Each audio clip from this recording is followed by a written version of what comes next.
Parallelly cake এবং আমার গ্রুপটাকে দুইটাকেই maintain করতে হচ্ছিল। 2000 টাকা ইনভেস্ট করো, তুমি 10টা হিজাব কিনো। 2020-এ আমার গ্রুপটা অনেক ফুল ফর্মে একদম নেমে যায়। আস্তে আস্তে আমার মেম্বার বাড়ে এবং এক্সপেকটেশনটাও বাড়ে। আমি অনেক স্ট্রং, আমি নিজেকে সোশ্যাল ইনফ্লুয়েন্সার বলবো না, ইনফ্লুয়েন্সিং এর কাজও করি। আমার ডিগনিটিটা আমার কাছে অনেক বড় ব্যাপার। অনেক ধরনের কুপ্রস্তাব, সুন্দর বিশ্রী, খারাপ, ভালো কাজ করতে যায়, অবশ্যই ভাইয়া বাধা থাকে। বের হওয়ার সময় মনে হয় পিছন থেকে কে জানি পা জড়িয়ে ধরে রাখে।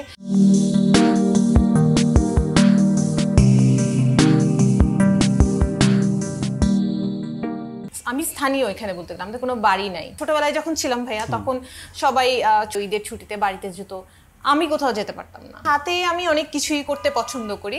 LLM দুইটাই কমপ্লিট করেছে। এটা আমার একটু অপছন্দের জায়গা ছিল, বাট আমার সবসময় মাইন্ডে ঘুরতো বিজনেস। ওই চিন্তা থেকে যখন আমার লতে মন বসছিল না, বিয়ে হয়ে গেছে কিন্তু আমি নিজের কোনো ইন্ডিপেন্ডেন্সি বলতে কিছু নাই। যে আপু আসলে চাকরির তো কোনো অপশন আমার কাছে নেই, বিকজ আমি নিজেও চাকরি করি না। পার্লারে যেতে চাচ্ছিলাম, আমি হাজবেন্ড থেকে টাকা খুঁজছি, সে আমাকে দেয় নাই। মেইন ইন্সপিরেশনটা আসে ওই গল্পটা থেকে। আমার একটা সিগনেচার কেক আছে, নাম বলবো না, আমি রাজি হয়ে গেলাম, সমস্যা নেই, যেহেতু আমার কাছে একটা আবদার করেছে, আমি ওনার কাছে মেকআপ করি। এরপরে শুরু হইলো আমাকে ওইটা নিয়ে ইনবক্সে নক করা। ক্রেজি ফর ক্রাস্ট বলতে ওই ক্রাস্টার জন্য আমরা পাগল। 54,000 টাকা শুধু শুধু আমার কাছে চলে আসছে। এরপরে কেকের সাথে আর কিছু তুমি? হ্যাঁ, এটা আমি বলছি। সো আমি প্যারালালি কেক এবং আমার গ্রুপটাকে দুইটাকেই মেনটেন করতে হচ্ছিল। যেমন একটা রেসপন্সিবিলিটি এসে গিয়েছিল আমার কাছে, কারণ আপনাকে আমি বলেছিলাম যে আমার কাছে কাউন্সিলিং এর মতন কিছু আপুরা আসতো ফোনে, ওভার ফোনে। আমি হ্যাঁ অ্যাডভাইস, মানে ওরা মানে ওই ট্রাস্ট লেভেলটা আমাকে করতো যে ওদের মানে কি করলে ওরা ইয়ে করবে। আমি অনেক ছোট মানুষ, আমার মানে ওই জিনিসটা, তারপরও আমি চেষ্টা করতাম তাদেরকে ডিপ্রেশনটা কাটায় উঠানোর। যেমন ফ্রেন্ডসরা তাদের ফ্যামিলি নিয়ে, লাইফ নিয়ে অথবা পার্সোনাল লাইফ নিয়ে ডিপ্রেশন হয়ে যেত, তখন আমি বলতাম যে শোনো, তুমি এটা করো, 2000 টাকা ইনভেস্ট করো। এরকম একটা ফ্রেন্ড হয়েছে, 2000 টাকা ইনভেস্ট করে আমি বলে আমি কি করবো, আমার কাছে কোনো টাকা নাই। আমি বলি তুমি একটা কাজ করো, তুমি 10টা হিজাব কিনো, তুমি এভাবে সেল করো, দেখো তুমি কি পারো কিনা। সো আজকে আলহামদুলিল্লাহ ও মালয়েশিয়া থেকে হিজাবটা মানে ইম্পোর্ট করতেছে। সো এইভাবে আমি চেষ্টা করেছি মেয়েদেরকে নিয়ে করার। সো 2020-এ আমার গ্রুপটা অনেক ফুল ফর্মে একদম নেমে যায়। আস্তে আস্তে আমার মেম্বার বাড়ে এবং এক্সপেকটেশনটাও বাড়ে। আমার গ্রুপে পাকিস্তান, লন্ডন, USA থেকে এবং মালয়েশিয়া থেকে, এই 4টা থেকে, এবং ইন্ডিয়া থেকে তো খুবই কমন। ইন্ডিয়া থেকে তো অহরহ। এখন হচ্ছে 45,000। গ্রুপের নামটা কোনটা বলছিলে? সেলফ এমপ্লয়েড উইমেন, সুই, যেটা বলছি সুই। হ্যাঁ, শর্ট ফর্ম হচ্ছে সুই। তো যখন দেখলাম ভাইয়া বিভিন্ন দেশের সেলার আপুরা তাদের প্রোডাক্ট পাঠাচ্ছে বাংলাদেশে এবং আমার গ্রুপ থেকে সেল কোড নিচ্ছে, সেলার কোড বলি আমরা এটাকে, সেলার কোড নিচ্ছে এবং খুবই পছন্দ করে ওরা গ্রুপটা মানে আমাকেও অনেক রেসপেক্ট দিচ্ছে। তখন আমি আনন্দে আত্মহারা হয়ে গিয়েছিলাম। তখন আমার চিন্তা হচ্ছে না, আমি এই জিনিসটাকে আরো কিভাবে আমি বাড়াবো। সো আস্তে আস্তে আমার জার্নিটা আরো বেশি মানে কঠিন হচ্ছিল বলতে গেলে। তো স্ট্রাগল সবার লাইফেই থাকে। সো আমার দুইটা সাপোর্ট কি ছিল তোমার স্ট্রাগল তো হচ্ছিল, বাট সাপোর্ট ছিল, ফ্যামিলি সাপোর্ট তো অবশ্যই ছিল। তো ফ্যামিলি সাপোর্টের কথা তো বলতে হয় না, ফ্যামিলি সাপোর্ট ছিল। হ্যাঁ, অনেক বাধাও এসেছে ভাইয়া, অনেক রকমের। যেমন কেক নিয়েও একটা আমি প্রবলেম ফেস করি।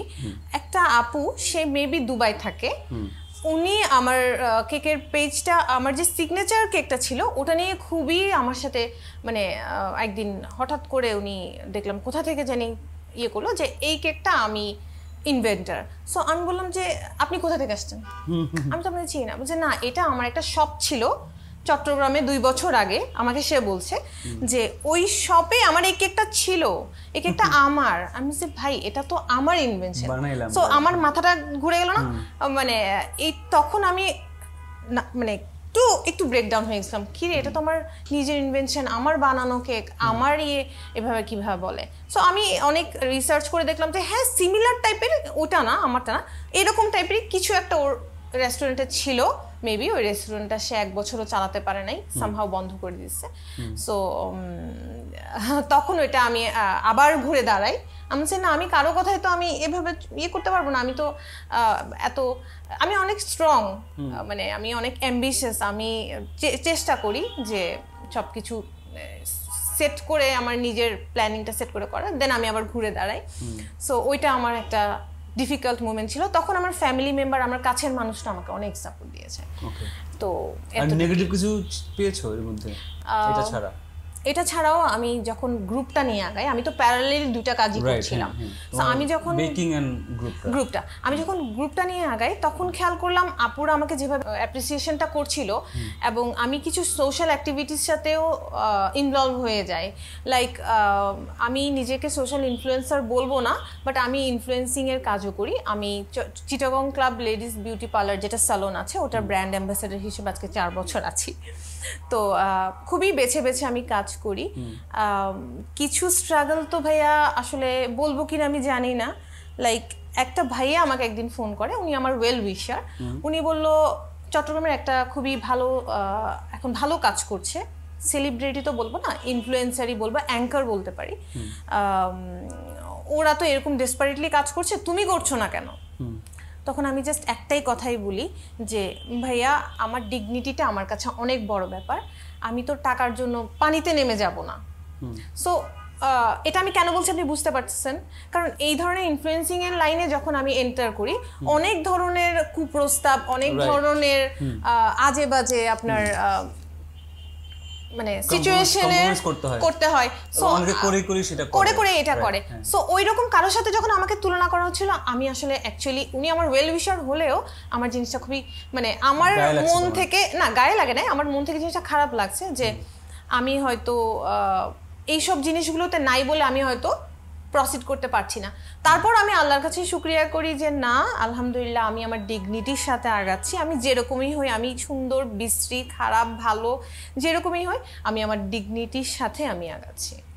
That's the fact. শ্রীনি একটু বলো, কজ তুমি এর মধ্যে ওয়ার্কশপ করলে মনে হয়, একটু বলো কি এখানে যদি কেউ আসতে চায় বা আসলে কি হবে, কি করবে, মানে একটু যদি শেয়ার করো। এটা আমি বলি, আমি যখন একটা পর্যায়ে দেখলাম গ্রুপটা অনেক বড় হয়ে গেছে, তখন চিন্তা করছিলাম যে গ্রুপ নিয়ে তো আসলে কিছু একটা করা দরকার।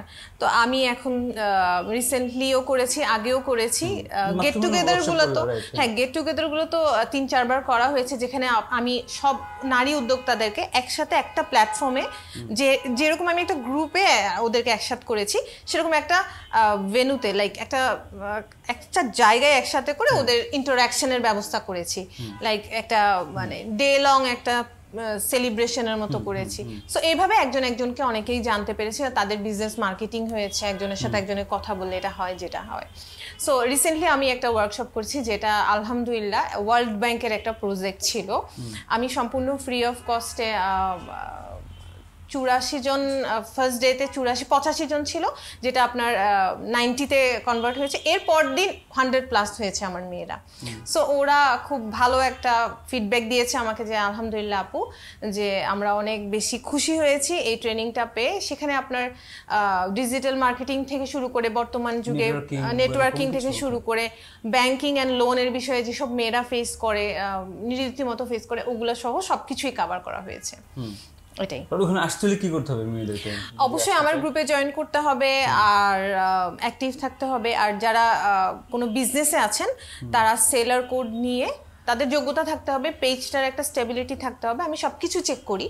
বেসিক্যালি আমরা অনলাইনের যে পেজগুলো আছে ওগুলো নিয়েই কাজ করি, আর বিভিন্ন ব্র্যান্ড অ্যাম্বাসেডর হিসেবে যেগুলো কাজ করি, টুকটাক যেগুলো আমি করি আমার আয়ত্তের মধ্যে, ওগুলো আপনার ফিজিক্যালি গিয়ে করতে হয়, আর অনেক কিছু ব্যাপার থাকে। বাট আমার গ্রুপে আসতে হলে, এই প্ল্যাটফর্মে আসতে হলে আপনার মানে একটা ভালো অথেন্টিক বিজনেস পেজ থাকতে হবে। That's it. ওকে, তুমি তুমি আসলে চিটাগং থেকে বের হওয়া তুমি বলতেছিলাম, চিটাগং আসলে পজিটিভ দিকটা কি আর নেগেটিভ দিকটা কি? তুমি যখন এই কাজগুলো করতে চাও, যেহেতু তুমি অনেক মেয়ের সাথে মিশো, তোমার গ্রুপে প্রচুর মেয়েরা, ওদের কাছে কি শুনতে পাবো? আমারটা আগে বলি, আমি যখন কাজ করতে যাই অবশ্যই ভাইয়া বাধা থাকে। আমি লাইক বের হওয়ার সময় আমার মনে হয় পিছন থেকে কে জানি পা জড়িয়ে ধরে রাখে, মানে কাজ করার ইন্সপাইরেশনটা আসলে কেউ খুব একটা দিতে চায় না। সেক্ষেত্রে আমি আমার আব্বুকে অনেক বেশি মানে মানে আমার আব্বুর কথা বলতে চাই, কারণ আব্বু, আমার আব্বা মানে অনেক সাপোর্ট করেছে, আমার আম্মু, মানে মোটামুটি উনাদের সাপোর্টে আজকে আমি এতটুকু আসতে পেরেছি। আর চিটাগংয়ের মানুষের মেন্টালিটি যেটা বলবো, এখনো আসলে ওরা এতটুক মানে আমি সে যে অনেকটুকু আগিয়ে গেছে, কিন্তু কিছুটা ল্যাকিংস এখনো রয়ে গেছে, আরো কনজারভেটিভ, ইয়েস আপনি রাইট ওয়ার্ডই বলেছেন, কনজারভেটিভ এই বিষয়টার জন্য মেয়েরা এখনো পর্যন্ত বিভিন্ন প্ল্যাটফর্মে গিয়ে পারফর্ম করতে পারছে না। বাট এটা আসলে কি, তাহলে তোমার কি মনে হয় মানে কি করলে এই জিনিসটা হবে, তোমরা আসলে কি করতে পারো? তোমার 45,000 মেম্বার, তো তারা কি করতে পারে?